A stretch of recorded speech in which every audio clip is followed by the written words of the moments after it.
I'm Marc DeForest, the CEO of S2 Games, and I'm here to talk about our next game, Strife. How have you seen the business of the MOBA evolve since you guys launched Heroes of North? Well, when we launched Heroes of New Earth, there was really only two commercial titles in the space, and that consisted of League of Legends and Heroes of New Earth. Shortly thereafter, we saw Valve throw their hat into the game with Dota 2, and then seeing the popularity, seeing our play numbers rise, and seeing the massive success of League of Legends, you can see that there's a lot of other people that looked and said, I'd like to get a piece of that pie. Of course, right now it appears to be a fairly crowded space, and the fact that there's a lot of people trying their hand at it. Not exactly sure that they know why they want to be in it or why it's as successful as it is, except that they see the success of other people and they want to get a piece of that too. What are the challenges of introducing a Strife in that new crowded field?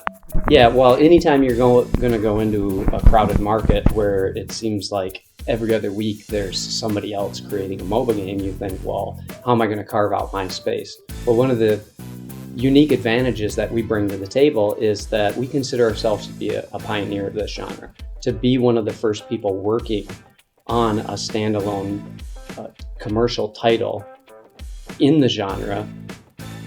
We're going to be the first company that has already released one and has began to perform an analysis based upon the entire education process of making and operating that game to bring out a second title. So when we talk about Strife, what we say is that it is the first second generation MOBA to hit the market. What will that mean to gamers? What that means is you hear there's a lot of controversy that's surrounding MOBAs, and you hear a lot of people talking about toxicity in the community and steep learning curves and a number of things that as a custom game, Dota was able to overcome with all of the barrier to entry to play that game. And then other titles have come to remove some of those barrier to entries, yet you still see this controversy. So being able to have a clean sheet design and use all of the lessons that we learned from not just making, but operating Han over the last few years, we feel that we're going to bring something to market that everybody is going to be very pleasantly surprised in what they get. When we were developing Han, we struggled significantly with what will be our business model? How will we make money with this? And we threw around a number of ideas. At the end of the day, we felt that going with a lower priced, traditional price, pay to play the game, and if you don't pay, then you don't play the game, we felt that would yield the best results. It did wonders for us. It catapulted us to be able to do great things, but we realized that we had to change with the times. So in altering Han, that was a unique experience. First, it's a pay-to-play game. Then a microtransaction shop was added to this pay-to-play game.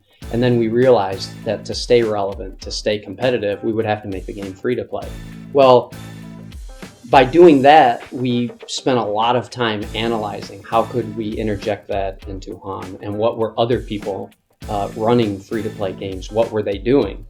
And then with a clean sheet design, again, using that term very often for Strife, is taking all those lessons learned and all the education process of what we went through is that we're able to bring a very seamless free-to-play experience to people that we feel we will be able to bring significant monetization for us, which is obviously important because we make games to have people play them, and we make games to also make money, but to do it in a way that feels very unobtrusive to the player and to give the best experience to even those people who don't want to have to spend a dime on the game.